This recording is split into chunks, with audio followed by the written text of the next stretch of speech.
चलिए भाई शुरू करते हैं आज की क्लास। आज की क्लास का हमारा टॉपिक है सभापति एवं उपसभापति, यानी कि राज्यसभा के दो पदाधिकारी हैं ये। पिछली बार हमने राज्यसभा की क्लास ली थी, उससे पहले सरकार वाली क्लास ली थी। आप चाहे तो उनको देख सकते हैं, उनका लिंक डिस्क्रिप्शन बॉक्स में दिया गया है हमारी वीडियो के नीचे, आप उनको देख सकते हैं अपनी सुविधा के अनुसार। आज हम सभापति उपसभापति पढ़ाएंगे, यानी कि chairman and deputy chairman of Rajya Sabha.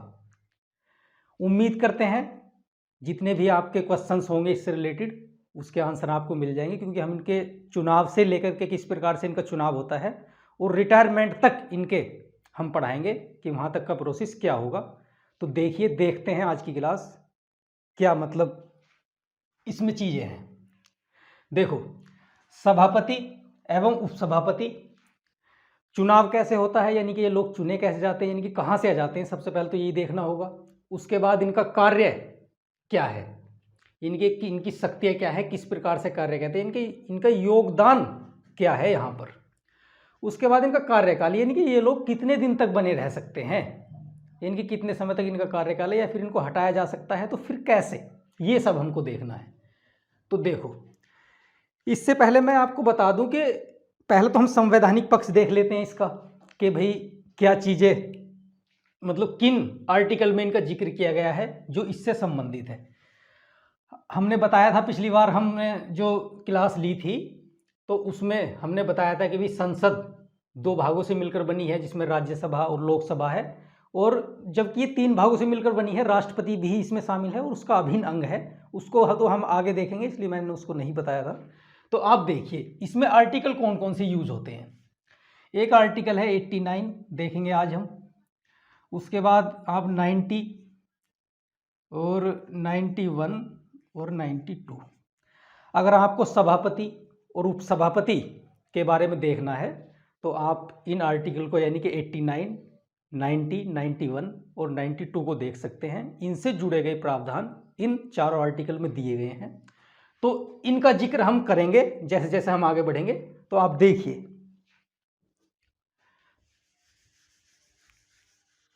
सबसे पहले तो हम इनके चुनाव का प्रोसेस ही पढ़ेंगे कि भी चुनाव कैसे होता है। देखो, सबसे पहले आप एक बात समझिए, हमारे पास एक आर्टिकल है, आर्टिकल नंबर 89।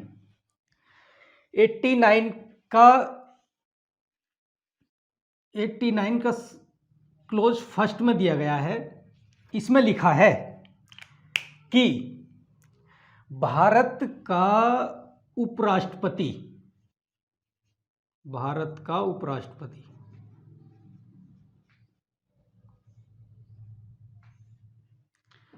पदेन सभापति होगा। ये लिखा गया है आर्टिकल नंबर 89 के क्लोज फर्स्ट में। तो 89 में ये लिखा गया है कि भारत का उपराष्ट्रपति ही राज्यसभा का पदेन सभापति होगा। पदेन सभापति का मतलब है एक्स ऑफिसियो। इसका मतलब है कि ये पद इसके लिए फिक्स है, भारत का उपराष्ट्रपति जो व्यक्ति होगा वही सभापति होगा राज्यसभा का। तो अब सीधी सी बात है, अगर हम चुनाव के बारे में देखते हैं कि इनके चुनाव कैसे होंगे, तो इसके बारे में तो हम जिक्र करेंगे नहीं, क्योंकि तो उपराष्ट्रपति का जो चुनाव होगा वही व्यक्ति सभापति हो जाएगा। तो सीधी सी बात है। और एक बात और लिखी गई है, अब हम अगर जो इसको देखें 89 क्लोज 2, इसमें एक बात लिखी गई है कि राज्यसभा के सदस्य अपने सदस्यों में से ही, यानी कि राज्यसभा के किसी सदस्य को राज्यसभा के सदस्यों द्वारा उपसभापति के रूप में चुना जाएगा। और यदि वो सदस्य का भी कार्यकाल खत्म हो जाता है या फिर मतलब वो रिटायर हो जाता है, तो फिर दूसरे उपसभापति को भी राज्यसभा के सदस्य मिलकर चुनेंगे। ये प्रावधान किया गया है 89 के क्लोज 2 में। यानी कि ये क्लोज कहता है कि भारत का उपराष्ट्रपति ही पदेन सभापति होगा। ये कहता है कि राज्यसभा खुद अपने सदस्य में से किसी एक को चुनेगी उपसभापति के रूप में। ठीक है, तो ये कह गए। अब हमें क्लियर हो गया इस चीज़ से कि किस आर्टिकल में इसका जिक्र किया गया है। तो अब हम देखेंगे कि किस तरह से चुनाव का प्रोसेस है।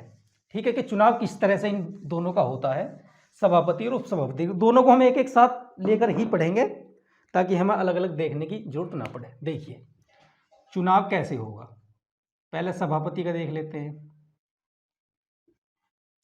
उसके बाद उपसभापति का चुनाव।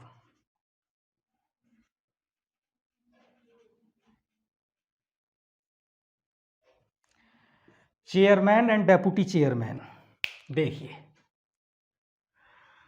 सभापति के बारे में हमने आपको बताया कि भारत का जो उपराष्ट्रपति होगा वही राज्यसभा का सभापति यानी कि चेयरमैन होगा।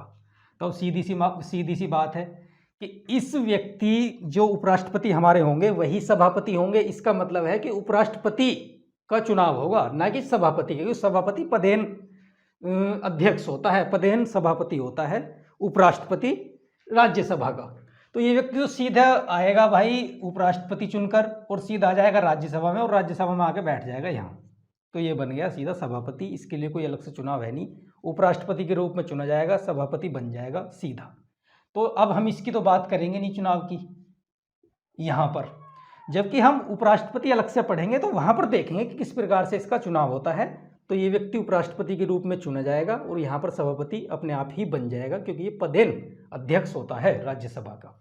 तो सीधी सी बात है, वो उपराष्ट्रपति के ही चुनाव को देखेंगे, ना कि सभापति के। तो इसके बारे में कोई जिक्र करेंगे नहीं। अब बात रही उपसभापति की। तो उपसभापति के बारे में क्या है कि कहा गया है कि राज्यसभा के जितने भी सदस्य हैं वो मिलकर चुनेंगे अपने उपसभापति को। तो इसका चुनाव कैसे होता है? देखो, हमारे यहाँ जब चुनाव होते हैं तो चुनाव आयोग चुनाव कराता है। तो लेकिन यहाँ देखिए कि चुनाव आयोग की उपसभापति के चुनाव में कोई भूमिका है नहीं, इसका कोई लेना देना नहीं है। ये मैंने इसको कट कर दिया, यानी कि चुनाव आयोग की कोई भूमिका नहीं है उपसभापति के चुनाव में, जबकि उपराष्ट्रपति के चुनाव में होती है चुनाव आयोग की भूमिका। लेकिन उसको हम अलग से देखेंगे तो वो सारी चीज़ें आपको क्लियर हो पाएंगी। चुनाव आयोग की कोई भूमिका नहीं है। ये जो सभापति है, ये सभापति तय करता है उपसभापति के चुनाव की प्रक्रिया को। देखो, उपसभापति तय करे, सभापति, ये सभापति ही तारीख तय करेगा चुनाव की, और तारीख और समय किस दिन चुनाव होगा ये सब यही तय करेंगे।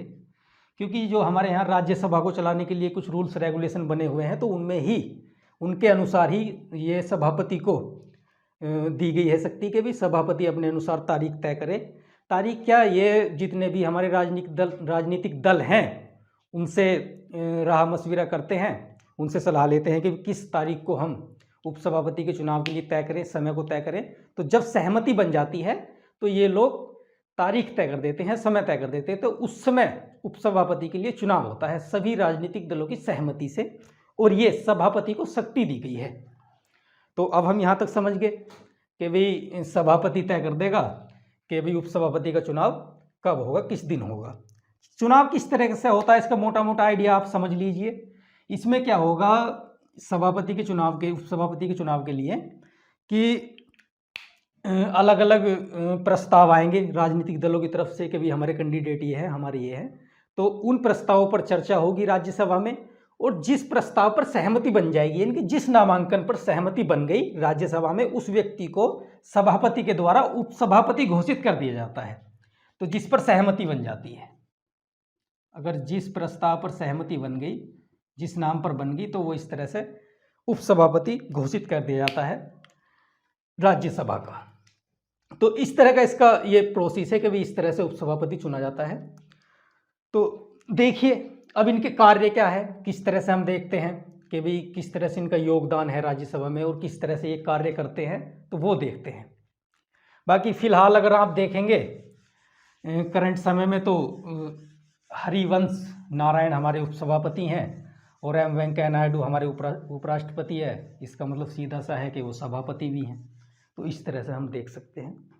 अब इनके कार्य हम देखेंगे। कार्य के लिए अगर आपको देखना है तो आर्टिकल नंबर 91 में चली जाइए, उसमें सारी चीज़ें दी गई हैं कि भी कार्य किस तरह से हैं। थोड़ा सा उसमें लिखा गया है। तो अच्छा, कार्य दो लोगों के, सभापति और उपसभापति।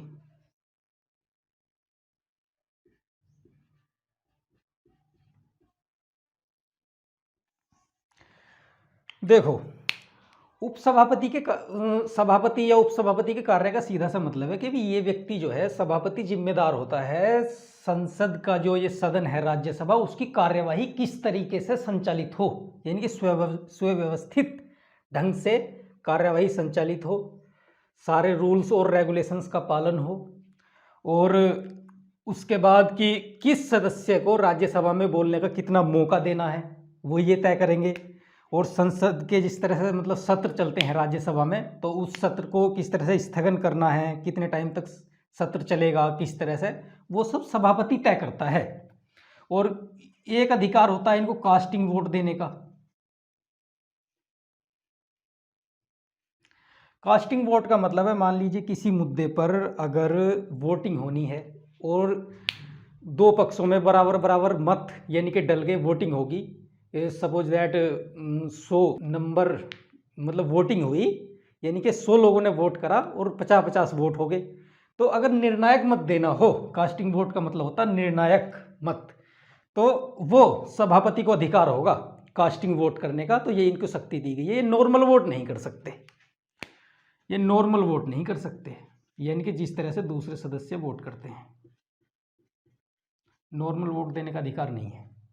देखिए उपसभापति के कार्य या शक्तियाँ क्या होती हैं। उपसभापति के कार्य होते हैं कि मान लीजिए हमारे यहाँ राष्ट्रपति है, तो राष्ट्रपति का पद खाली है या फिर राष्ट्रपति किसी मतलब काम से यानी कि अपना कार्यभार वो फिलहाल नहीं संभाल रहे हैं या फिर कहीं गए हुए हैं किसी अर्जेंट वर्क से कहीं भी, यानी कि अगर ऐसा हमारे भारत के राष्ट्रपति करते हैं तो हमारे, क्योंकि सभापति क्या है, उपराष्ट्रपति भी है, ये व्यक्ति जो है उपराष्ट्रपति भी हैं,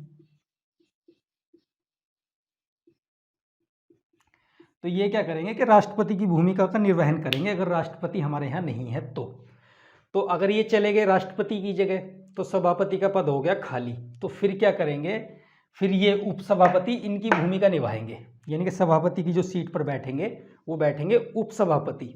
जैसे ही उपसभापति इनकी सीट पर जाएंगे तो उपसभापति को सारे अधिकार हो जाएंगे सभापति वाले, सारी कार्यवाही का संचालन कराएंगे ये। उसके बाद ये वोट भी करेंगे, नॉर्मल वोट नहीं करेंगे, कास्टिंग वोट करेंगे, और मतलब जितने भी अधिकार सभापति को दिए जाते हैं उतने अधिकार उस समय इनको दिए जाएंगे जिस समय ये जो है सभापति की सीट को संभाल रहे हैं, कार्यवाही का संचालन करा रहे हैं। तो इस तरह से आर्टिकल 91 में भी ये चीज़ लिखी गई है, तो आप इसको देख सकते हैं। तो इस तरह से, और अगर मान लीजिए सभापति संचालन कर रहे हैं कार्यवाही का, तो ये उपसभापति जो है एक नॉर्मल कैंडिडेट यानी कि राज्यसभा के जो नॉर्मल सदस्य है उसकी तरह बिहेव करेंगे। कोई प्रस्ताव भी ला सकते हैं सदन में, उस पर चर्चा भी कर सकते हैं, बोल भी सकते हैं, नॉर्मल वोट भी कर सकते हैं तो इस तरह की मतलब नॉर्मल कैंडिडेट की तरह ये काम करेंगे अगर सभापति सीट पर हैं। तो अगर ये यहाँ से चले गए तो ये फिर इनकी भूमिका में आ जाएंगे, यानी कि अच्छा ये इनके अधीन नहीं है, ये मत समझना कि ये इनके अधीन है, इनका उत्तरदायित्व होता है राज्यसभा के प्रति डायरेक्ट। तो ये मत समझना कि ये फिर डेपुटी हैं तो इनके अधीन है, ऐसा कुछ नहीं है। इनका जो दायित्व है वो सीधा राज्यसभा के प्रति है। तो ये समझिए आप, ये थोड़ा जटिल हो गया आपको लग रहा होगा, वरना थोड़ा समझिए, रुक कर समझिए, देखिए। कार्य इसके यही थे और ज़्यादा कार्य नहीं है, बस इनका संचालन करना इस तरह से। ये भी कार्यवाही का जो राज्यसभा की हमारी कार्यवाही होगी उनका संचालन ये लोग करते हैं, इनका मेन काम यही है। देखिए अब कार्यकाल बड़ा इंपॉर्टेंट है इनका, ये देख लीजिए। कार्यकाल देखेंगे हम सभापति का भी, दोनों का एक साथ ही देख लेते हैं। उसके बाद हम देखेंगे उपसभापति। देखिए सभापति का कार्यकाल, क्योंकि सब हम जानते हैं सभापति उपराष्ट्रपति भी है, हमें ये बात हमेशा ध्यान में रखकर चलनी है क्योंकि सारी चीज़ें वहीं से निकलती हैं। क्योंकि भारत का उपराष्ट्रपति है, सभापति भी है, तो इनका कार्यकाल आप जानते हैं 5 वर्ष के लिए होता है। तो सीधी सी बात है, नॉर्मल ये व्यक्ति 5 वर्ष तक अपने पद पर बने रहेंगे। जैसे ही राष्ट्रपति के पद से रिटायर हो जाते हैं, इनका कार्यकाल समाप्त हो जाता है, तो इनका सभापति का कार्यकाल भी साथ साथ खत्म हो जाएगा, समाप्त हो जाएगा। तो ये ठीक है। तो इस तरह से इनका जो है कार्यकाल रहता है 5 वर्ष के लिए। और दूसरी चीज, अगर मान लीजिए सभापति का कार्यकाल 5 वर्ष मतलब नॉर्मली पूरा होगा तो ठीक है, और मान लीजिए इनको मतलब ये अपने पद से मुक्त कैसे होंगे, पद से कैसे हट सकते हैं, तो दो कंडीशन हो सकती है इनके पद से मुक्त होने के लिए। दो कंडीशन कौन सी हो सकती हैं, देखिए, पहला, या तो वो इस्तीफा दे दे। अगर सभापति इस्तीफा दे देते हैं, किसको, राष्ट्रपति को संबोधित करके भारत के, तो वो अपने पद से मुक्त हो जाएंगे, ठीक है। दूसरी कंडीशन, अगर उनको हटाने का प्रोसेस राज्यसभा में चला जाए, इनकी प्रक्रिया इम्पीचमेंट चला जाए। वैसे इम्पीचमेंट का शब्द राष्ट्रपति के लिए प्रयोग किया जाता है, अदर किसी भी पद के लिए नहीं किया जाता। भारत के संविधान में इसकी व्याख्या है। तो ये देखिए प्रोसेस कैसे चला जाएगा कि भी मान लीजिए कोई आरोप लग गया उपराष्ट्रपति पे या सभापति पे, तो उसको हटाने का प्रस्ताव राज्यसभा में ही लाया जाएगा। राज्यसभा, क्योंकि राज्यसभा के वो सभापति हैं, उसमें लाया जाएगा प्रस्ताव क्या करें, 14 दिन की पूर्व सूचना देनी होगी राज्यसभा को कि भी हम जो हमारे सभापति हैं उनके खिलाफ हम ये प्रस्ताव ला रहे हैं उनको हटाने का। फिर ये प्रस्ताव लाया जाएगा और इसको जो जितने भी सदस्य हैं, तत्कालीन सदस्य, तो तत्कालीन सदस्य का मतलब है कि मान लीजिए 245 हैं टोटल, तो उनके बहुमत यानी कि 123 सदस्य मिनिमम होने ही चाहिए इस प्रस्ताव के पक्ष में कि भी हम सभापति को हटाना चाहते हैं इस पद से। अगर ऐसा हुआ, ये प्रस्ताव पास हो गया सभापति के खिलाफ 123 मतों से, तो और फिर हालांकि इसको लोकसभा की भी अनुमति लेनी होती है, तो लोकसभा की भी परमिशन मिल जाएगी, तो ये व्यक्ति जो है यानी कि हमारे सभापति उपराष्ट्रपति अपने पद से मुक्त हो जाएंगे, हट जाएंगे, उनको हटा दिया जाएगा। तो ये दो कंडीशन हो सकती हैं। देखिए, सभापति उपराष्ट्रपति 5 वर्ष के लिए होता है, अपना कार्यकाल पूरा करेगा। अगर ऐसा नहीं है तो दो कंडीशन और भी हो सकती हैं उनको हटाने की, या तो वो अपना इस्तीफा दे दे राष्ट्रपति को संबोधित करके, या एक प्रोसेस होता है राज्यसभा में चलाया जाता है कि उनको राज्यसभा हटाना चाहती है, वो कहती है कि ये व्यक्ति सही नहीं है, हम इनको हटाना चाहते हैं, या फिर दूसरे कोई आरोप लगे हैं, तो उन्हें 14 दिन की सूचना देनी होगी, 14 दिन पहले। उसके बाद प्रस्ताव लाना होगा राज्यसभा में, और जो सदस्य हैं उनके 245 सदस्य मान लीजिए टोटल हैं, तो 123 अगर उनके पक्ष में वोट डल जाते हैं, इनके प्रस्ताव के पक्ष में वोट डल जाते हैं, 123 लोग चाहते हैं कि भी हम हटाना चाहते हैं इनको, तो ये व्यक्ति जो है अपने पद से मुक्त हो जाएंगे।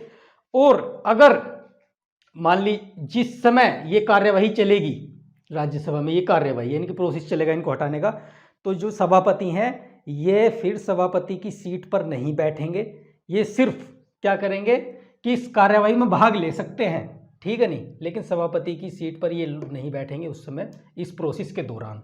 अब बात आई सभापति उपसभापति की, कि उपसभापति अपने पद पर कितने दिन तक रह सकता है, कैसे रह सकता है, अगर इसको हटाया जा सकता है तो कैसे। देखिए, इनके तीन तरह से इनको हटा सकते हैं हम, एक एक कंडीशन देखते हैं। पहला, अगर ये पहला तो यही है कि इनका कार्यकाल समाप्त हो जाए। देखिए, यहां एक बड़ी इंपॉर्टेंट बात समझिए आप लोग। इंपॉर्टेंट बात यह है कि सभापति यानी कि उपराष्ट्रपति राज्यसभा का सदस्य नहीं होता है, जबकि उपसभापति राज्यसभा का सदस्य होता है। तो ये तीसरी कंडीशन जो है कार्यकाल समाप्त होने वाली जो है, ये इन पर लागू नहीं होती। इनका कार्यकाल अलग से 5 वर्ष होता है, जबकि इनका कार्यकाल 6 वर्ष होता है, क्योंकि हम पहले भी बता चुके हैं राज्यसभा वाले चैप्टर में कि राज्यसभा के सदस्यों का कार्यकाल 6 वर्ष होता है। चूंकि उपसभापति राज्यसभा का ही सदस्य है, इसलिए इनका कार्यकाल 6 वर्ष होगा।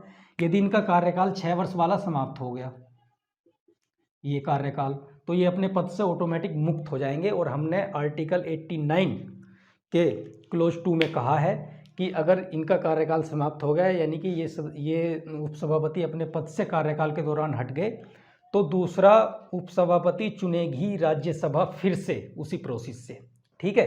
तो एक तो ये कंडीशन है कि भी उपसभापति का कार्यकाल समाप्त हो गया, उनकी मेंबरशिप खत्म होगी राज्यसभा की, तो वो अपने पद से मुक्त हो गए। लेकिन दूसरी कंडीशन क्या हो सकती है, दूसरी कंडीशन क्या हो सकती है, वो अपनी इच्छा से इस्तीफा दे दें। अगर इस्तीफा किसे देंगे, वो जो हमारे सभापति हैं उनको ही देंगे, सभापति को संबोधित करके। देखिए, पहली कंडीशन कार्यकाल समाप्त हो जाए।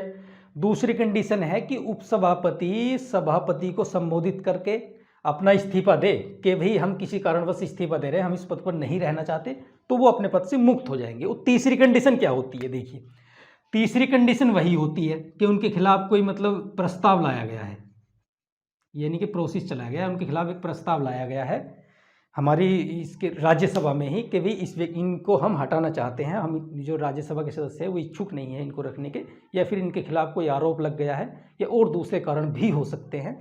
तो अगर प्रस्ताव लाया जाएगा तो प्रस्ताव में यही प्रोसेस, ये प्रोसेस इसमें मतलब लागू होगा, जो हमारे पास ये वाला प्रोसेस है कि भी 14 दिन की पूर्व सूचना देनी होगी और प्रस्ताव लाया जाएगा, उसके बाद ये पास कराना होगा तत्कालीन सदस्यों की बहुमत संख्या से, ये पास कराना होगा। तो अगर ये प्रस्ताव लागू हो जाता है तो ये जो है अपने पद से मुक्त हो जाएंगे, यानी कि उपसभापति को हम 3 तरीके से अपने पद से मुक्त करा सकते हैं, उनको रिमूवल दे सकते हैं। तो ये तरीका था। अब देखिए हमने इसमें समझा कि इनके चुनाव कैसे होते हैं, सभापति के और उपसभापति के, और इनका कार्यकाल क्या है या फिर इनके कार्य क्या है, किस तरीके से इनको हटाया जा सकता है, इनके पास शक्ति क्या है, किस तरह से ये काम करते हैं। आज की क्लास हम यहीं समाप्त करते हैं। उम्मीद करते हैं कि आपको सारी चीज़ समझ आई होंगी। आप इसको अच्छे से स्टडी करिए, आपके सारे प्रश्नों के उत्तर इससे लगभग मिल जाएंगे। और बाकी के जो हमने क्लास ली हैं वो डिस्क्रिप्शन बॉक्स में उसके लिंक डले हुए हैं, आप उनको देख लीजिए, जिसमें राज्यसभा है और सरकार का हमने जनरल इंट्रोडक्शन दिया था। बाकी आगे हम अगला टॉपिक स्टार्ट करेंगे लोकसभा, तो आप वेट कीजिए, लोकसभा का टॉपिक जल्दी ही आपको मिलेगा। ठीक है, धन्यवाद।